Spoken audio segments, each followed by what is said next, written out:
Hello friends, আসসালামু আলাইকুম। আজকে একটা প্রবাস জীবনের গল্প শোনাচ্ছি আপনাদেরকে।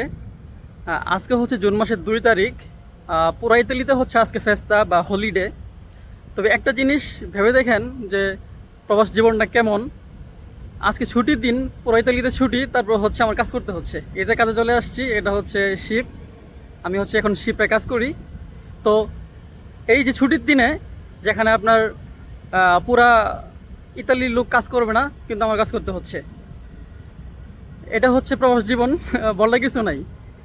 আপনার ইতালিয়ানদের একটা জিনিস খেয়াল করলে বুঝতে পারবেন যে ওরা কখনোই আপনার হলিডেতে কাজ করে না, কখনোই করবে না। আপনার এখন দেখেন পুরা শিপটা হচ্ছে শুমশাম, কোনো নাই, লোকজন নাই।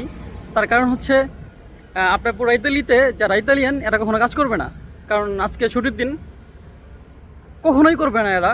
আর আমার মতো যারা বাঙালি আছে এদের করতে হবে, এদের করার কিছু নাই, কারণ জীবনটা হচ্ছে এমন, করতেই হবে। এই যে আজকে চলে আসছি, ট্রেনে আসছি, তারপরও অনেকক্ষণ আগে আসছি, সকাল 4টায় উঠছি, আজকে ভোর 4টায় উঠে হেঁটে হেঁটে চলে আসছি। প্রায় 1-1.5 ঘন্টা হাঁটছি আজকে, কিন্তু কিছু করার নাই, করতে হবে। এটাই হচ্ছে আমাদের প্রবাস জীবন। তো সবাই ভালো থাকেন। আল্লাহ হাফেজ।